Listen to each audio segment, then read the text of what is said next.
Avukatımız bugün stüdyo konumuz Sayın Fevzi Ansel. Benim çok değerli bir dostum. Bugün özellikle yasalar ve yasaların yarattığı siyasi kısır döngü ve en önemli şey sosyal sorunlara bir avukat gözüyle bakmak istiyoruz. Keyifli bir sohbet hazırladık efendim ve eğitim dosyası başlıyor. Fevzi Bey hoş geldiniz. Hoş bulduk Hasan Bey kardeşim. Nasılsınız diyelim öncelikle? Memleket gibi. Memleket gibi ama sağlığınız yerinde, iyi görüyorum Şükürler sizi. olsun. Kanuni Sultan Süleyman'ın biliyorsunuz Kanuni Sultan Süleyman'a yasalara verdiği önemden dolayı kanunilik unvanı verilmiştir. Sağlıkla ilgili çok müthiş bir sözü vardır. Bizim devlet hastanesinin Lefkoşa'da da girişinde uzun yıllar vardı. Şimdi tadilattan sonra var mı hala bilmem. Halk içinde diyor yok mu tebernesine devlet gibi. Evet. Yani diyor halkın açısından en önemli şey devlettir. Devlettir. Olmaya devlet cihanda bir nefes sıhhat gibi. Evet. Fakat diyor devletten bile daha mühim bir şey varsa dünyada O da sağlık. o da sağlıktır. Evet. Tabii ki Şükürler tesellimiz sağlık ama bu gidişte sanırım psikolojimiz de bozuluyor. Çünkü her geçen gün özellikle iş dünyasının içinde olan insanlarla da sürekli iç içeyiz.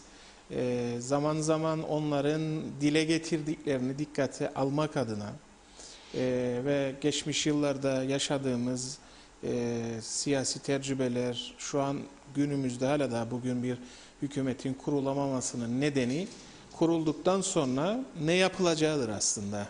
Yani işte bir seçim hükümeti bile olsa bu kriz döneminde, bu pandemi döneminde neler yapılması gerekir? İşte bakılıyor, işte mecliste grupları oluşabilecek mi, yasa tüzükle çalışacak mı? İşte tam da bugün hep bir yıldır söylüyoruz, ülkenin kalkınma sürecinde stratejik planlamanın, bu planlamanın da merkezine eğitim dünyası ve eğitim bilimcileri eğitimi koyuyor. Bu konuda sizler ne düşünüyorsunuz? Özellikle kalkınma sürecinde yasaların önemi neden önemli? Böyle bir giriş yapalım. Daha sonra da bunun sosyal sorunlara etkilerini bir uzman görüşüyle sizden ele almak istiyorum. Şimdi aslında daha kolay anlaşılsın söyleyeceklerim diye mümkün mertebe başlıklar halinde izah etmeye çalışacağım meramımı. Ama öncesinde gene bilmece gibi bir şey söyleyeyim. Bilirsiniz filozofların hep tartıştığı ve hiçbir zaman içinden çıkamadıkları bir döngüdür. Tavuk mu yumurtadan, yumurta mı tavuktan? Evet. Şimdi yasa yapmak çok zor bir iş değildir. Aslında ciddi maharet gerektirir, bilgi gerektirir, tecrübe gerektirir. Ama her şeyden önemlisi halkın ruhunu anlayıp da o halkın benimseyebileceği metinlerin hazırlanmasına bağlıdır yasa hazırlama. Fakat siz dünyanın en iyi yasalarını hazırlayabilirsiniz. Dünyanın en mükemmel mevzuatını yaratıp koyabilirsiniz. O yasaları uygulama konusunda siz isteksizseniz, vatandaş da o yasalara uyma konusunda isteksiz ise ve vatandaş tarafıyla yasa koyucu tarafında böyle iki taraf arasında görünmez bir centilmenlik anlaşması varsa ki ne sen uy ne ben uygulayayım, o zaman yapacağınız yasaların hiçbir kıymeti yoktur. Dolayısıyla her şeyden evvel bu kısır döngü içerisinden çıkış noktası arayacaksak birinci bakacağımız şey vicdandır. Sağlıklı bir vicdan da, doğru çalışan bir vicdan da ancak iyi bir eğitim ve terbiye ile mümkün olabilir. Burada da siz eğitimcilere çok büyük görev düşer. Hocam ne kadar iyi eğitebilirsek insanlarımızı ve tabii eğitimde aileden başlar, ailelere de büyük vazife düşer. Ne kadar iyi eğitimli olursak, buradaki eğitim sadece okul okuma anlamında değildir. Hayat görgüsü, tecrübe, adab-ı muaşeret gibi pek çok kavramların içine girdiği bir konudur eğitim. Ne kadar eğitimli olursak o kadar vicdan sahibi oluruz. Ne kadar vicdanlı olursak o kadar sorumlu oluruz. Ne kadar da sorumlu olursak hazırlanacak mevzuat o kadar bağlayıcı ve etkili olur. Peki burada Fevzi dostum özellikle üzerine çizdiğiniz bir şey var. İsteksizlikten bahsettiniz. Şimdi bazı sözler veriliyor. Yani siyasiler geleceğe yönelik öngörülerin gerçekleştirme sanatıdır aslında. Ve bu yönde de halkın refahı için bazı çalışmalar yapılır ve her siyasi partinin ideolojik yapısı, ideolojik siyasi düşüncesine göre bazı öngörüleri var. Ama özellikle son 20 yılda dünyadaki siyasal ve toplumsal yönetim anlayışında ideolojilerden ziyade ifade ettiğiniz gibi en önemli kurum olan ailelerin daha huzurlu, daha mutlu ve çağımızın gerektiği şekilde güçlü bir iletişim içerisinde olma ve planlı bir fertlerden oluşan kurumsal bir aileden bahsediliyor. Ama aile de ülkenin gelişmesine yönelik bir planlama yapıyor. Yani devletin planlamasına aile bugün bakıyor. Onun için tavuk bu yumurtadan, evet, yumurta mı siyasi tavuktan bir kısır döngüde mutsuz toplum haline geldik ki bu bir realite. Ve bunun siyasi yansıması hakkında ne düşünürsünüz? Gene başka türlü bir açıdan gireceğim söze. Zannederim bu durumdan da mutluyuk be Hasan Bey. Değil mi? Zannederim bu durumdan da mutluyuk. Şimdi bak, bugün sabahtan bir arkadaşın programını dinledim yolda giderken. Çok ilginç bir noktaya parmak bastı arkadaş yayınında. Diyor ki tecavüz yazarım, kadına şiddet yazarım. Neredeyse hiç okunmaz bu yazdığım yazılar. Evet. İşte kabine desem diyor. Ya da işte hükümetin yeni bakanları belli oldu diye bir başlık atacak olsam diyor. Binlerce kişi heyecanla okur, bir o kadar da beni arar. Şimdi hoşumuza gider be Hasan Bey. Bak, bugün bir hükümet kurulmuş olsaydı bugün konuşacağımız şeyler farklı olurdu ama gene hükümet odağında olurdu. Ne olacaktı? Vay işte bak görün, buna bakanlık vermediler de buna verdiler. Şimdi acaba bu ne yapacak? Küsecek, kaçacak partiden, yoksa gene burada oturmaya devam mı edecek? Peki niye şikayet ediyoruz? Zannederim bu bizim yaratılışımızdır. Yaratılışımız, Bak değil mi? şimdi kimse beni yanlış anlamasın. Bu halkın bir evladıyım ben de. Bu halkın içinde yetiştim. Bu halkın değer yargılarıyla yetiştim. Bundan da mutluyum. Şikayetçi değilim. Zaten eğer öyle bir düşüncem olsaydı bu memlekette de yaşıyor olmazdım. Bilakis ben bu memlekette yaşamak için ve geleceğimi de burada kurmak için tırnaklarımdan tutunuyorum. Ama bak, şimdi okumaya meraklı bir insanım. Fırsat buldukça sürekli bir şeyler okurum ve yazmaya da meraklı bir insanım. Fırsat buldukça da sürekli bir şeyler yazarım. İyi saatte olsun diyordum. Allah rahmet eylesin. John Rifat'ın Kıbrıs'ta Masum Millet olayı, Kıbrıs'ta Masum Millet diye bir gazetesi vardı 30'lu yıllarda. O gazeteyi rahmetli Halit Fedai birkaç böyle bir deste sayısından oluşan Kıbrıs'ta Masum Millet olayı diye bir kitap yayınlamıştı. O kitabı okuduğumda 30'lu yıllarına ışık tutar Kıbrıs'ın. Gene Halit Fedai'nin edebiyatımıza, aslında toplumsal hayatımıza kazandırdığı bir başka eser de merhum John Rifat. Jön Türklerden olup da işte İttihat ve Terakki'nin İstanbul'u ele geçirmesinden sonra doğduğu memleket olan Kıbrıs'a geri dönüyor John Rifat. Sanayi mektebi kuruyor. Ne bileyim, Gureba Hastanesi oluşturuyor fakir fukaraya ücretsiz yatılı hizmet versin diye. Ya o dönemi anladan girmeyeceğim detaylarına ama o kitaplara bakarım. O da böyle Kıbrıs'ın 20. yüzyılının başları, 19. yüzyılın sonu, 20. yüzyılın başlarını anlatır o dönemde. Bir de 2009-2010 yılında siyasi heyecanlarım dolayısıyla işte 2009 genel seçimler, 2010 Cumhurbaşkanlığı seçimlerinde benim yapmış olduğum köy ziyaretlerini, mahalle ziyaretlerini göz önüne alırım. Bu üç dönemi üst üste koyduğumda aradaki tek fark nedir bilir misiniz? Yıl. Huyumuz, suyumuz o zaman neysaydı bugün de aynıdır. Bir, birbirimizi çekemeyiz. İki, kıskançlıktan maalesef kurtulmak zorundayız. Kurtulmazsak sıkıntı yaşayacağız. Üç, yeniliğe açık değiliz ama yenilik olsun diye yırtınırız. Bu girmeyeceğim çok detaylarına, kimseyi de gücendireyim, kırayım istemem. Çünkü sonuçta biz de bu memleketin evlatlarıyız. Ama aynaya bakıp da kendimize itiraf etmek zorundayız ne olduğumuzu. Biz üretmek istemiyoruz. Biz üretilmiş gibi yapmak istiyoruz. Biz çözüm odaklı yaşamak istemiyoruz. Hep sorunlar üzerinden şikayet ederek devam edelim.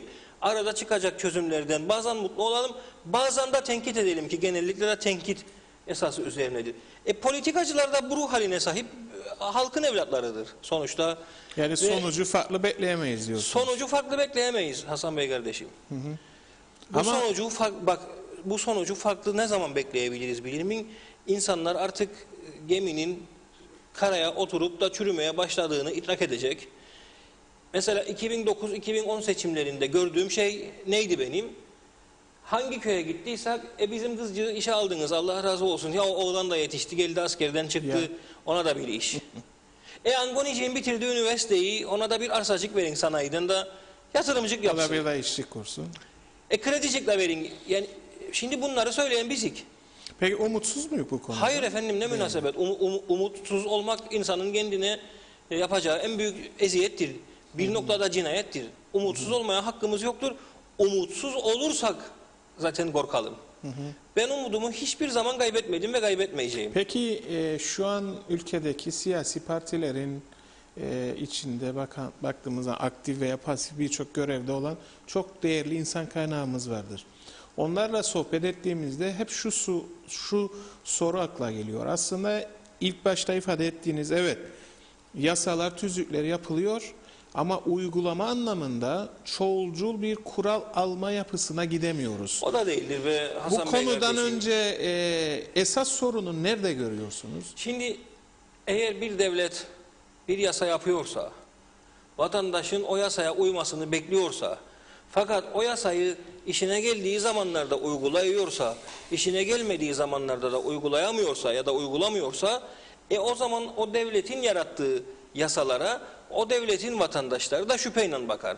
Şimdi ben de istifade ettim, yalan söylemeyeceğim. Sonuçta gene aynaya baktığımda kendimi kandıramayacağıma göre kimseyi de kandırmaya hakkım yoktur. Bütün gelirim kayıt altındadır. Bütün gelirim kayıtlıdır. Ama gelir kaynaklarımız o kadar sınırlıdır ve giderlerimiz de o kadar fazladır ki zaman zaman devlete karşı olan ödeme mükellefiyetlerimizi aksatırız. Evet, veya ertelersiniz. Veya daha acil bir şeyler çıkar önüne. Aslında baktığında bu mentaliteden de kurtulmamız lazım. Ben de dahil olmak üzere. Bu mentaliteden de kurtulmamız lazım. Ne oluyor? Hadi ya bugün KDV'yi ödemeyeyim de önümüzdeki ay ikisini birden öderim dersiniz. Bir yerde de zincir kopar gider ya da bugün primleri yatırmayayım da yarın yatırırım dersiniz. Ne olur? Bir müddet sonra siyasi mülahazalarla af çıkar. Aslında bu af nedir? Devletin prim ödeme mükellefiyeti ya da vergi ödeme mükellefiyeti konusunda koymuş olduğu kuralları uymadınız, madem ben sizi affedeyim ondan sonra başlayın ama uymaya demesi gibidir. Aslında nasıl ki sen baba olarak çocuğa den, sakın ha bir daha yapma, bak yaparsan şu olmayacak ya da bu olmayacak, ama aslında gene de yüzün tutmaz da gene çocuk bildiğini yapar, sen de gene ikaz eden ama ileri gitmen. Tam olarak budur buradaki durumda. Vergimi ödemeyeyim, zaten af çıkacak. Bir müddet sonra insanoğlu kanıksar bunu ve beklentiye girer. Zaten af çıkacak. Sigorta primini yatırmayayım, zaten af çıkacak. Seyir-i seferimi çıkartmayayım, zaten af çıkacak. Bu işin bir yanı. Ama öbür taraftan efendim serbest çalışan şahsi işletmelerde vergi oranları %37'nin üstüne çıkar neredeyse. Bu ne demektir? Bir adam alın teriyle kazandığı paranın 1/3'ünden fazlasını vergi olarak devlete verecek demektir. Ortalama %10'da KDV koy gelirinin üzerinden. Bu da ne demektir? Aslında bir adam alın teriyle, emeğiyle çalıştığı paranın yarısını devlete verecek demektir. Vereyim arkadaş, güzel, ama ben karşılığında ne alacağım? Sokak lambalarım mı yanacak? Asfaltım mı düzgün olacak? Evet. Hastanemden mi hizmet alacağım? Okulumdan mı hizmet alacağım? Ben devletten bulamadığım hizmeti kendi kendime ikame etmeye çalışırım vatandaş olarak. Peki bireysel çözümlere mi gidiyoruz burada? Tabii bak, bireysel çözümlere gideriz. Ne olur? Devlet hastanesine gitmeyeyim çünkü hizmet alamayacağım. Özele gideyim. Ne oluyor? Özele gitmek için cebinizden para harcamak zorunda kalıyorsunuz. Bu defa ne oluyor? Size ekstra bir gider kalemi. Bu daha öncelikli, devletin alacağı sonraya kalsın. Peki birçok kurumsal şirkete hukuki danışmanlık da yapıyorsunuz. Evet. Yurt dışından gelen yatırımcıların da iç hukuk denetim gibi konularında tecrübeleriniz olduğunu biliyorum.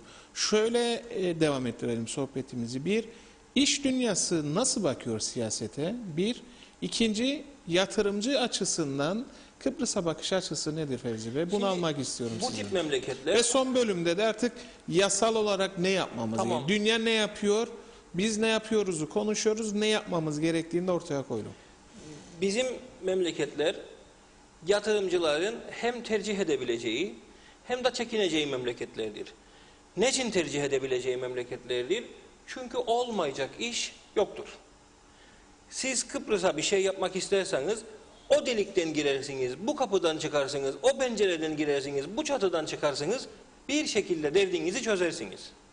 Dolayısıyla kelepir arayan yatırımcılar açısından bu avantaj yaradan bir ortamdır. Fakat hakikaten uzun vadeli gerçekçi yatırım yapmak isteyenler açısından bu son derece riskli bir ortamdır. Evet. Çünkü şahısların insafına kalmıştır. Objektif kriterlere, objektif kuralların uygulamasına kalmamıştır yapılan iş. Mesela X projeye teşvik verilirken Y projeye teşvik verilmediğini görebilirsiniz. Adam der, ya ama o da aynı yatırımı yapıyor, ben de aynı yatırımı yapıyorum. Ona teşvik veriyorlar, bana diyorlar ki artık ihtiyaç yok. Bir gün arayla yaptık müracaatımızı. Dün vardı ihtiyaç da bugün niçin yok?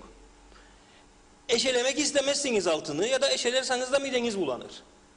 Ben demiyorum teşvik veren kurum birilerine iltimas geçer. Ama bir yerlerden bir yerlere müdahaleler oluyor. Talepler gidiyor. Herkesin kendini kıramayacak adamları vardır. Ya da işte bağlantıları vardır. Doğru ifade. Günün sonunda da daha fazla bir iktidar döneminde o iktidara daha yakın, daha fazla bağlantısı olan bir aracınız varsa üstesinden gelemeyeceğiniz. Yani burada partilerin yok. öne çıktığı bir söylem İktidarların öne çıktığı bir söylemdir aslında altını çizerek vurguladığım şey. Adamına göre iş yapıyorum. Bireysel bazda da bunu torpil olarak değerlendirebiliriz. Vatandaşımızın deyimiyle torpil olarak değerlendirebiliriz. Halbuki objektif kriterlerimiz var mı? Var efendim, yasalarımız var. Yasalarımızda belirlenen objektif kriterler var. Hatalı hazırlanmış, eksik hazırlanmış olmasına rağmen hakikaten uygulamaya buna geçmeden varsa, bir virgül koydum. Özellikle Kıbrıs'ta bildiğimiz Kuzey Kıbrıs Türk Cumhuriyeti'ne inanan, bu ülkelerin toprağında doğan ve bu ülkeye inanan çok değerli yatırımcılarımız var. Çok geriye gitmeyelim. Mesela çok kısa bir süre önce ülkede elektrikli araç üretildi. Çok önemlidir. Ve bu konu bana göre şu an hükümet kurulmasından çok daha önemlidir Fevzi dostum. Neden? Kendi insanımız yaptı bunu. Peki bu yönde biz... Hadi arabayı bir kenara bırak. O zaman gene bakalım.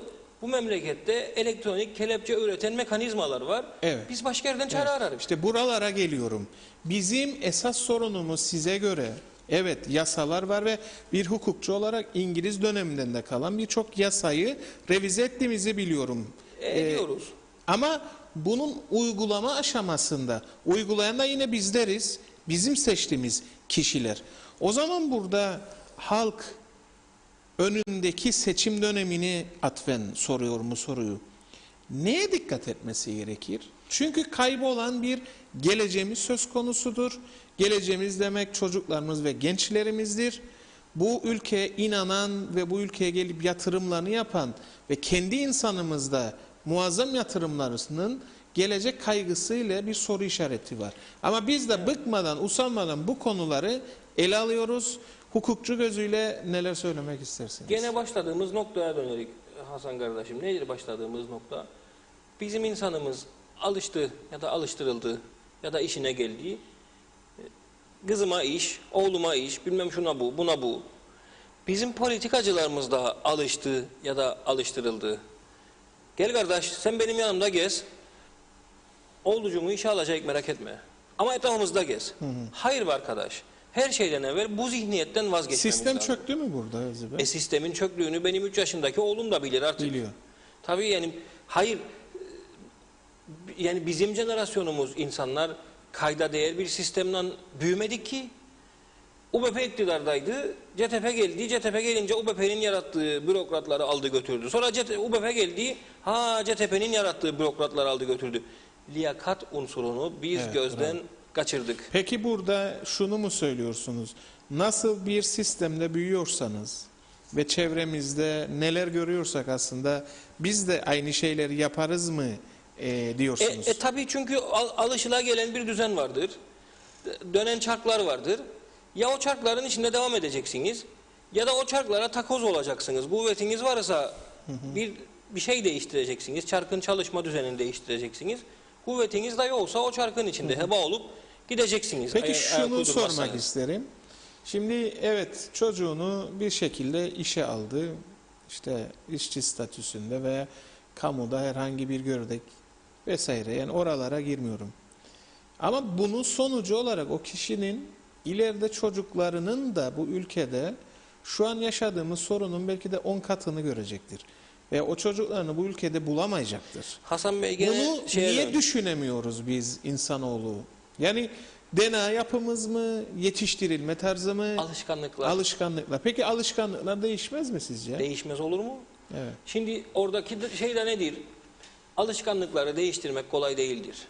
Bir kere bak, insan kendi vücuduna bakar önce. Hep uyuduğun ve hep uyandığın bir saat vardır. Bir gün aksasa ya fazla mahmur olun, uykusuz kalın, yahut da tembel olun. Tembel olun. Çünkü vücudun bir rutini vardır. Ama o vücudun da refresh olmaya, o vücudun da kendini yenilemeye ihtiyacı vardır. Ama şöyle bir şey var. Şaşırtılmaya ihtiyacı vardır. Doğru, ama birilerinden de bir şey beklemememiz gerekir. Ona geleceğim. Oradaki yorumunuzu merak ediyorum. Bu halkın burada. şaşırmaya, şaşırtılmaya ihtiyacı vardır. İhtiyacı var. Şoklanmaya ihtiyacı vardır. Birilerinin çıkıp da cesaretle bu beklentilerden vazgeçiniz be insanlar. Bu beklentilerle bizim etrafımızda yürüyecekseniz yürümeyiniz be insanlar dediğini duymasına ihtiyacı vardır bu halkın. Bu beklentilerden vazgeçmezseniz ve biz de size bu beklentilerinizi karşılamak için söz verirsek ve bir kısmını karşılayıp bir kısmını karşılayamazsak bize küfredeceksiniz denmeye ihtiyacı vardır bu halkın. Karşılık bulur mu Fevzi Bey bu söylem sizce? Bu uzun ve meşakkatli bir yoldur. Yani okuyabildiğimiz dönem 100 yıl. Hadi olsun 150 yıl. 150 yıllık bir alışkanlığı bir günde değiştirmek kolay değildir. Bu çok uzun ve meşakkatli bir yoldur. Ve bu yolda adım atmak isteyen Don Kişotlara da engel çıkaracak olan çok gel değirmeni var. Var, ama ben şunu görüyorum. Yani kendi işim gereği de televizyonculuk özelliğimizde sürekli halkın içindeyiz, gençlerin. Ben özellikle son 5 yılda gençlerde imkan yaratılsın, kendi işlerimizi kuralım. Girişimcilikten konuşuyor gençler ve ben bu yönde çok umutluyum. Niçin? Göç yasası tabir edilen yasa 2011'de hayatımıza girdi. Haklı veya haksız. O yasa kamunun da maaşlarını düşürdü. Sonra tek tip sosyal güvenlik dediğimiz sosyal güvenlik yasası 2008'de hayatımıza girdi. Kamuda olsun, özelde olsun herkesin alacağı emeklilik menfaati aynı. Peki. Haliyle insanlar bir maaşla yaşamaktansa bir şeyler üretmek, kendi başlarına bir baş olmak, kendi hayatlarını kendi elleriyle kurmak arzusu Çünkü Kıbrıs duyarlar. Türk halkının yetiştirilme özelliğinde, evet doğrudur. Dün ben de bir televizyon programda konuğum. Aynı kelimeyi kullandım. Aidiyet duygumuz eksik. Çok büyük sorundur burada. Ama ben gençlerde şunu görüyorum. Siyasi otorite doğru planlama yapar ve doğru yasaların uygulanmasında kararlılık olursa inanılmaz bir insan kaynağımız var. Bu çünkü karşılıklı alverdir. Hasan Bey kardeşim. Ben devlet olarak, ben politikacı olarak sana duymak istediğini değil, gerçekten ihtiyacın olanı sağlamaya başlarsam sen de bunun karşılığını bana vermeye başlar. Ama bunu doğru bir şekilde anlatabilmektir burada sanırım. Burada işte siyasetteki rollerin veya bu göreve üstlenecek olan kişinin tam da bu aşamada bunu halka anlatabilecek, işte mantık olarak hep ben yaparım merak etme ifadelerinden ziyade birlikte yaparız veya sizin ihtiyaçlarınıza göre alternatifler yaratırım. Ona da geleceğim. Şimdi iki kardeş bile bir iş yeri grupta yürütmesi çok olağan bir durum değildir. Mesela 100 metre o yanda Güney Kıbrıs'ta Kıbrıslı Rumlar işbirlikleri konusunda, kooperatifçilikler konusunda çok başarılıdırlar. Evet. Neden abi Fevzi Bey? Türk milletinin haleti ruhiyesinden kaynaklanır. Bu yaratılışımızdan kaynaklanır. Değişmez mi? Bu da değişir ama eğitimle değişir. Uzun bir süreçle değişir. Ortaklıkların teşvik edilmesiyle değişir. Şimdi siz istisnai örneklerden bir tanesisiniz aile olarak. Bütün aile beraber çalışıp da ekmeğinizi çıkarıp kurumsallaşasınız. İstisna. İnşallah ikinci jenerasyonda, üçüncü jenerasyonda da, dördüncü jenerasyonda da bu birlikteliği götürürsünüz. Ama bizde işler öyle gitmiyor maalesef. Ortaklıklar heyecanlarla kuruluyor ve bazen merhaba bile kalmayacak şekilde sona eriyor. Evet. Paylaşmada da sıkıntımız var. Çünkü o da nereden kaynaklanır bilmiyorum. Mesela evlilikleri düşününüz. Eskiden insanlar evlenirlerdi. aralarında karı kocanın bir huzursuzluk olsa analar babalar derdi ki yok kızım, yok oğlum, karı koca arasına biz girmeyik. Karı koca sizsiniz, kendi aranızda derdinizi çözün. Şimdi öyle değil. Al valizini gel. Ama ne elin oğlunun kahrını mı çekeceksin annem? Çık gel. Çık gel. Bitti. Çık gel dediğin anda bitti. Şimdi eğitimde de aynı. Ortaklıklarda da aynı şey söz konusu. Aynı Fevzi Bey, bir de işte buraya geliyorum. Yani eğitim aslında tüm bu konuştuklarımızın, tabii biz eğitimi sadece okuldaki eğitim olarak yorumlamıyoruz. Burada eğitimi üretime yansıması, insan kaynağımızın doğru planlanması ve gelişim sürecinde aslında tam da bu noktada bir kamuoyu yaratmak için biz eğitimi konuşuyoruz. Evet. Bugün yaptığımız aslında toplumsal bir sorumluluktur. Bu bağlamda da tekrar size teşekkür ediyorum. Ben de size teşekkür ederim. Düşünün ki biz çocuklarımıza belli bir yaşa gelince oğlum gittiğin yerde, ülkede kal, mutluysan gelme diyoruz. Ve parçalanmış bir aile yetiştiriyoruz. Bunun farkında mıyız diye de ben izleyicilere bir soru sormak istiyorum. Bir yorumunuzu almak isterim Şimdi bu konuda. bu da bak hassas bir konudur Hasan Bey kardeşim. Gene ben aynı şeyden devam edeceğim. Bak ne oluyor?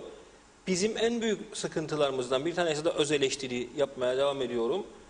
Dedikodu yapma konusundaki cesaretimiz, sorunları yüz yüze konuşma konusunda yoktur maalesef. Evet, evet. Dünkü köşe yazında da yazdım. Bu arada hayırlısı olsun. Sağ olasın. Bizim ailede de bir Hollandalı gelin var. Onların kültürü çok ilginç. Onlar bir sorun hissettiklerinde birbirleriyle işte mesela farz et ki seninle benim aramda sorun vardır. Yani öyle gelir bana ki aramızda bir sıkıntı var. Gidip ben bunu seninle konuşmazdan evvel bu Hasan'la da bizim aramızda sorun var galiba. Sen ne düşünün? Bak bakayım bu adamın ağzını bir yokla. Onlarda yoktur böyle bir şey. Gerek sana sorar. Hasan kardeşim ne oldu ama? Bizim aramızda bir şey mi var? Evet. Bizim bunu yapacak cesareti kazanmamız lazım. Birbirimizle iletişim kurma konusunda ne kadar başarılı olursak aslında ortaklıkların başarısını sağlama ve ortaklıkların ömrünü uzatma konusunda da o kadar başarılı olacak. Şimdi çok güzel bir noktaya geldiniz. Sorduğum sorunun aslında cevabını verdiniz. Kriz yönetimi, zaman yönetimi ve risk yönetimi diye dünyada 3 tane önemli kavram var. Özellikle sosyologlar bunu, toplum mühendisleri toplumsal gelişimi planlarken bu 3 ana kavramı bir üçgene koyar. Ve şunu der merkezde, siz bunun neresindesiniz? Yani biraz önce mesela ekran düştü, mavi oldu. Anında yönetmenim direkt bu riski göze aldı, anında müdahale etti. İşte onun oradaki soğukkanlığıdır. Yani o krizi, o riski yönetme becerisidir. Şimdi bunun azaldığı noktalarda hukuksal olarak iş dünyasında ve aile yaşantılarında çatışmalara neden olur. Çözümsüzlükle bir sıkıntı yumağı oluşuyor mu? Oluşuyor ya işte buradan da yasal mevzuat bacağını atlayayım isterseniz. Şimdi aslında hukuki ihtilafların çözümü hususunda alternatif mekanizmalar geliştirmek gerekir. Bir, mahkemelerimiz haddinden fazla yüklüdür. İki, toplumsal olarak bir hata yaptık ve anayasa değişikliği referandumunda hayır dedik ve bunun bedelini aslında ben birini tehdit etmek ya da birini üzmek için söylemiyorum. Eksik olmasına rağmen, beklentimizi karşılamamasına rağmen o anayasa değişikliğine hayır diyerek önümüzdeki 3-5 sene sonra gerçek tabloyu anlayacağımızı düşünüyorum. O zaman ah başımıza gelen diyeceğiz. Annemin sözüdür, bir parmağımızı ısıracak, onu birden ağrıyacak. Bu realitede ihtilafların çözümü için alternatif çözüm mekanizmaları yaratmak lazım. Var mı mesela, somut öneriniz? Var ya, dünyada da uygulanan şeyler vardır. Mesela iki ortak arasında çıkan bir ihtilafı mahkemeye götürüp de işi kilitlemektense tahkim mekanizmasını çalıştırarak taraflar arasındaki ihtilafı çözebiliriz. Bunun da handikapları var. Gene mentalite değişikliği de gerektirir. Sadece sistem değiştirmekle olmaz. Niçin? Çünkü bağlayıcı olan, icra kabiliyeti olan mahkeme kararlarını bile hazmetmeyiz. Biz halk olarak. Aleyhimize çıkarsa bir karar hazmetmeyiz. Evet. Tahkim kararlarının en büyük handikapı bağlayıcı olmamalarıdır. Taraflar isterse tahkim kararına uymaz ve ondan sonra hukuki ihtilaf haline alıp mahkeme gündemine de gidebilir. Ama bence alternatif bir çözüm yöntemidir. Ticari uyuşmazlıklarda tahkim. Burada uzlaşı kültürüdür sanırım. Özür dilerim. Gene son yıllarda özellikle Türkiye'den ya da yurt dışından buraya gelip yatırım yapmak isteyen insanlar ihtilafların çözüm yolu olarak mahkemelerden ziyade tahkim müessesesini tercih ederler. Evet. Hatta Ve bu sorgulanıyor değil mi? sorgulanıyor tabii. Hatta Türkiye'den gelen yatırımcılar İstanbul Tahkim Mahkemesi'ni yetkilendirmeyi önerirler. Gene alternatif başka bir yöntem. Son zamanda nispeten gelişme gösterdiğini düşünürüm ama rehberlik ve danışmanlık, psikolojik rehberlik ve danışmanlık önem arz ediyor. Özellikle aile içi uyuşmazlıklarda ya da komşuluk hukukundan kaynaklanan uyuşmazlıklarda. Biliyorsunuz bizde komşuluk hukuku bakımından da sıkıntı var. Peki burada şunu sorayım buraya. Ben tam bir yıl oldu, biraz fazla bu programı. Yerel yönetimlerin burada rolü önemli. Tam bu noktada özellikle bu konuda yerel yönetimlere bir görev düşer mi? Yani önemli olan burada sağlığı düşünün, beslenmeyi düşünün. Özellikle Covid döneminden geçtik. Trafik bilincini düşünün ve uzlaşı kültürünün toplumda daha kurumsal olarak ortak akıl kültürüne benimsemesi adına bana göre belediyelere çok büyük görev düşüyor. İşte merkezi hükümet bu yetkiyi verdiğinde bu bir adım olabilir mi? Bunun çok büyük örnekleri de var dünyada uygulanan. Denetimler konusunda belediyelerin yetkilerinin denetimler ve yaptırım uygulanması konusunda belediyelerin yetkilerinin artırılması şarttır bana göre de. Güzel. Çünkü belediyelerin denetleme yetkilerini artırmazsak devlet baş edemiyor. Örneğin belediye zabıtalarının iş yerlerini temel sağlık hizmetleri dairesi memuru sıfatıyla denetleyebilmesi lazım ki bu konuda biz Tabipler Birliği'nden bir öneri çalışması da hazırladık geçmişte. Çünkü sıhhiye müfettişlerimizin sayısı azdır ve memleket geneline etkin hizmet verecek altyapıya da sahip değildir bakanlık. Ama yerel yönetimler kendi bulundukları bölgelerde sıhhiye müfettişlerinin yaptığı işi daha kolay yapabilir. Ama tabii bölgesel ihtilafların çözümünde yerel yönetimler bir güç olabilir mi? Bu da tartışılabilir. Ama orada uzlaşıdır. Yani benim üzerine İşte onu durduğum da söyleyeceğim. uzlaştırmadır yani burada. İhtilafların çözüm yöntemlerinden bir diğeri de başka bir alternatif yöntem de uzlaşımcılıktır. Evet. Orada da bir uzlaşımcı görevlendirirsiniz. Tahkimden biraz daha farklıdır prosedürleri. Sonuçta hepsi aynı yere çıkar ama uzlaştırma komisyonlarında daha böyle yumuşak, daha böyle tarafların Bir rızası örnek üzerine vereyim size. giderişler. Yaşadığım bir örnek. İki komşunun duvarının ötesinde bir zeytin, yeni oldu 3 gün önce. Zeytinin 2 dalı yan komşuda. Onlar da hiç konuşmuyor. Bir olay oldu. Ne o 2 zeytin dalını toplayabilir ne o. Ve bu fırtınada o zeytin ağacı devrildi. İşte Allah'ın İşte işi. orada birbirini suçladılar. Polislik oldular ve işte bir dava bugün mahkemenin zamanını meşgul ediyor. İşte burada bu anlattığımız bu yapı olmuş yalnız o olsa uzlaşıcı kültürle apartman kullanma kültürümüzü düşün. Evet. Site kullanma kültürümüzü düşün. Herkes her şeyi kendinin zanneder. Birbirimize karşı saygı konusunda ciddi sıkıntılarımız var. Peki burada eğitimi nereye koyabiliriz? Şimdi de onu söyleyeceğim. Aslında eğitime dediğiniz ya toplum mühendisleri çalışırlar. Aslında toplum mühendisliğidir eğitim. Bizim halkımızı baştan yaratmanın yolu eğitimden geçer. Ama bak sorunlarımızın kaynağıdır da aynı zamanda eğitim. Ne için? Şimdi eski zamanı hatırla. Yani bizim çocukluğumuzda çok yoğdu ama her mahallenin bir akil insanı vardı. Evet. Ya da işte herkes tarafından sayılan, sevilen, hürmet gören bir yaşlısı vardı. Konu komşunun arasında bir sıkıntı olduğunda yahut karı kocanın arasında bir sıkıntı olduğunda o ihtiyar durun be çocuklar ama aklınızı başınıza alın diye devreye konulur ve hiç işler büyümeden çözüm elde edilirdi. Ya da ne bileyim polislerimiz seçilirken halkın saygı duyacağı, itibar göstereceği, ağırlığı olan kişilere önem verilirdi. Bu şimdi öyle değildir polislerimiz Ben bir anlamında örnek söylemem vereyim. ama. Covid döneminde belli bir yaş üzeri insanımız psikolojisi darmaduman oldu. Biz bu konular hiç konuşmadık. Ve o psikolojik etkiyle insanların gerçekten ruh sağlığı da bozuldu, sağlığı da bozuldu. Ve bunun ötesinde tek suçlanan bazı kurumlar oldu. Ama öyle mi? Şimdi bu insanları anlatabilmek gerekir. 1. 2.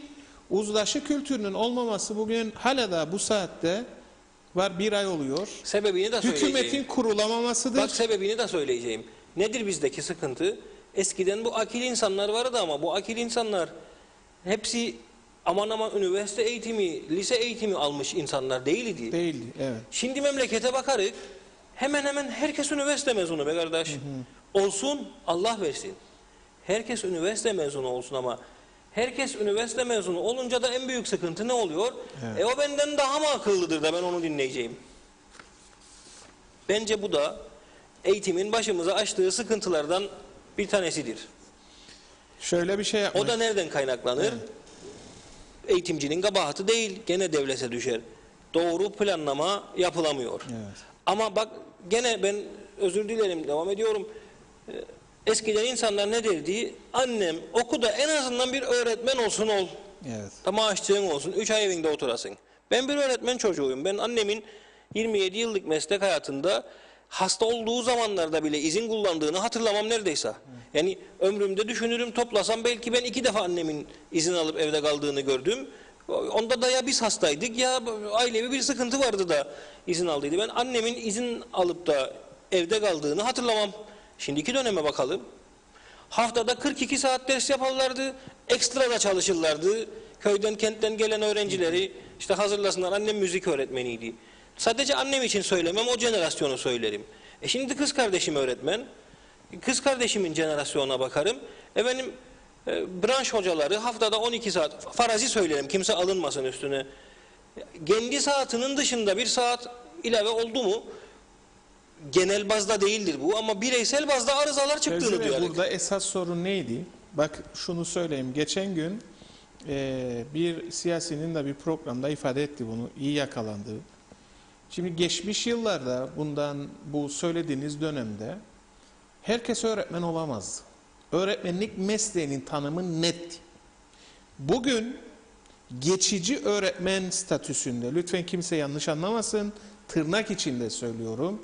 Bu mesleği alan, kendini geliştiren ve bu öğretmenlik mesleğini layıkıyla yapan insanları tamamen ayrı tutuyorum. Ama sırf siyasi bir hırs, siyasi istihdam yönüne düşünün, hiç alakası olmayan bir bölümde işte bir kamu yeterliliği geçmek koşulu ile öğretmen olabildiği insanları görüyoruz. Böylelikle öğretmenlik mesleğine bakış açısı değişmiştir. Ama dünyadaki gelişmelere göre de bütün meslek alanlarını yeniden tanımlamak gerekir. Şimdi düşünün, siz bir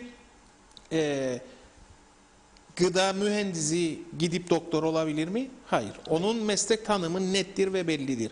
O yüzden bunu başka bir hafta sanırım meslekleri masaya yatırmak gerekir. Ama biraz önce söylediğiniz gibi önce insan olmak önemlidir. Bunun da karşılığı birdir. Siz bunun karşılığını yıldız olarak doktor, doçent, profesör koyun. Herkese saygımız sonsuz. Biz de akademik kariyerimizi yaptık. Önemli olan toplum namına ne yaptın? Siyaset olabilir, sosyal anlamda, toplumsal olarak, işte özel eğitime gereksinimli olan insanlar için bir şeyler, iyilikler anlamında ne yaptınız? Yoksa onun yanına konulan her sıfır sadece sizin değerinizi artırır. Ama başına koyduğunuz eğer yıldızı parlatırsanız da anlamlı olur. Şöyle bir şey koyabilirim, katılır mısınız? Bu bir aslında kişiliğimizdir, bunu değişmeyeceksiniz. Siyasete girse de önündeki yıldızın önemi yok. Kapatırsanız yine birdir. Ama yanına bir sıfır korsanız işte nedir? İyi bir iş insanısınız. Bak şimdi aynı şeyi İyi söyleyeyim. bir arabanız var, iyi bir eviniz var, iyi bir gönüllüsünüz, yardımseversiniz. Bu sıfırları bir artı olarak koyduğumuzda İşte bunun sen nitelik olarak değil, dedin, nicelik olarak artırmamız gerekir. ben ona vicdan dedim. Evet. Aynı şeyi söyledik. Hasan Bey bak yanlışlarımıza gidelim. Eskiden farkımız nedir? İnançlarımızı kaybettik. Değer yargılarımızı kaybettik. Toplumsal bağlılığımızı kaybettik. Komşuluk hukukumuzu kaybettik. Paylaşım kültürümüzü kaybettik. Daha bu listeyi Yeter uzatabiliriz. Fevzi Bey, lütfen de programda Uzatabiliriz bu kapatamayacağız. listeyi. Bunları kaybettik. Bunlar aslında insanların özellikle 74 sonrası yaratılan ekonomik konjonktürde insanların bir şekilde kendisine empoze edilen kayıplardır. Peki son iki cümle, bugün yaşanılan bu uzlaşma kültürünün çıkmaması bir hükümet olgusudur diye anlıyorum ben bugünün özeti. Burada herkes şunu diyor. Evet, taşın altına elimi koydum ama kurallarım bu, kırmızı çizgilerim bu. Siz bir hukukçu olarak nasıl böyle bir yaklaşımı yorumlarsınız Sayın Fevzi Ansel? Vallahi canlı yayında olmasaydık, televizyonda olmasaydık Kıbrıs ağasıyla bir atasözü söylerdim. Ama maalesef uygun değil. Onun için mümkün mertebe ağırbaşlı ifade etmeye çalışacağım bu konudaki yorumumu. Mesele çok basittir. Önce biz kendimiz olmaktan vazgeçeceğiz. Bravo. Hepimiz için bir şey yapmaya heves edeceğiz. Evet. Eğer bu memleketi, ben zannederim ki bu memlekette yaşayıp da bu memleketi sevmeyen hiç kimse yoktur. Evet. İster 74 göçmeni olsun, ister 1571 Evet, göçmeni toparlayalım olsun. yavaş yavaş. Hiç bu memleketi sevmeyen birisi yoktur. Ben daha az severim, sen daha çok Yok seven öyle de bir şey. yoktur. Yok öyle bir şey. Ne vardır? Ben vardır ya da biz vardır. Bravo. Biz olmayı başarırsak, Evet. işte o zaman eli taşın altına sokmanın bir anlamı vardır. Burada Yoksa günün özeti, dilin kemiği yok Hasan Bey. sanırım biz kavramını benimsersek şu an aslında yasalarımız yeterlidir bize. Ve o biz kavramıyla da hareket edersek bu yasalarda çok kolay uygularız. Son cümlem, yasalar insanlar arasındaki iyi niyetin bittiği anda yürürlüğe girer. Bravo. Bravo. Biz kaybettiğimiz değerleri kazanmak için çaba harcarsak ve biz olma olgusunu yakalarsak, yasalar ne kadar kötü olursa olsun bizim zaten yasalara ihtiyacımız olmayacak. Evet, peki. Çok teşekkür ediyorum. Ben çok teşekkür samimi, ederim. içten böyle bir program özlemiştim gerçekten. Ülkenin gerçeklerini rahatlıkla böyle ifade etmeniz, tabii bir de hukukçu olmanız açısından çok anlamlı. İzleyicilerimiz de keyif aldı diye düşünüyorum. Vallahi bu memlekete borcumuz var. Evet, bravo. Çocuklarımızın gözüne baktığımız zaman sorumluluğumuzu yerine getirdik diyebilmemiz adına sizlerin de inşallah ileride bu tür toplumsal ve sosyal, hatta siyasi gelişimlere direkt katkı koymanız çok anlamlıdır. İnşallah, çok teşekkür kısmet. ediyoruz. Ben Evet. teşekkür ederim. Evet, bugün kalkınma sürecinde siyasal yapında yasaları konuştuk. Ülkenin gerçek sorunlarına hukukçu gözüyle değerli dostum Sayın Fevzi Ansel'in önemli değerlendirmeleri oldu. Keyif almışsınızdır diye düşünüyoruz. Her hafta söylediğimiz gibi her şey daha güzel yarınlar ve geleceğimiz olan çocuklarımız için mutlu kalın.